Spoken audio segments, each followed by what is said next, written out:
जज को कहना पड़ा कि 30 वर्षों में उन्होंने इस प्रकार का डिस्क्रिपेंसी और लैप्सेस नहीं देखा है। केस पेपर्स में भी और केस डायरी में भी किस प्रकार से कोई ना कोई छेड़खानी की गई है, ये भी तथ्य सामने आया। और माता पिता ने भी बोला था कि सरकार ममता दीदी की निर्ममता से बलात्कारियों के साथ खड़ी है।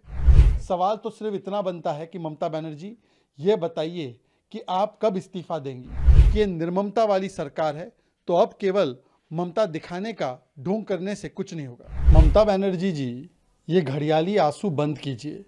एक तरफ तो आप प्रिंसिपल संदीप घोष, जिसको 4 घंटे में रीइंस्टेट करते हैं, अब बताया जा रहा है कि उनको OSD, officer on special duty बनाया गया है। मतलब वो कितने स्पेशल ऑफिसर है ममता बनर्जी की सरकार के लिए, ये फिर से पता चल रहा है।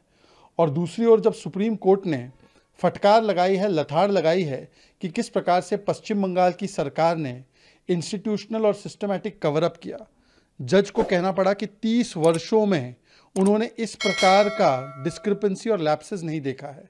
18 घंटे एफआईआर दर्ज कराने में, एफआईआर भी पेरेंट्स के द्वारा दर्ज कराई गई, ऑटोप्सी के बाद, पोस्टमार्टम के बाद यूडी केस फाइल किया गया। केस पेपर्स में भी और केस डायरी में भी किस प्रकार से कोई ना कोई छेड़खानी की गई है, ये भी तथ्य सामने आया। और केवल एससी ने नहीं, हाई कोर्ट ने भी पश्चिम बंगाल की सरकार और पुलिस को लथाड़ा था।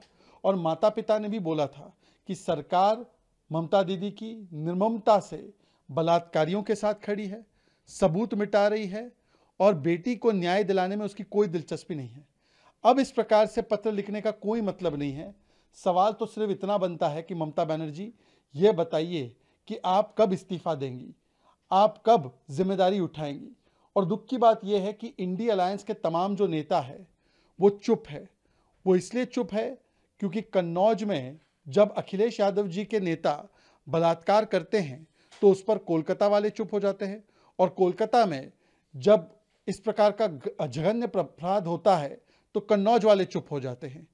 और जिस प्रकार से कल कपिल सिब्बल ने भी हंसी और मजाक उड़ाया पीड़िता का कोर्ट रूम में, इससे पता चलता है कि ये निर्ममता वाली सरकार है तो अब केवल ममता दिखाने का ढोंग करने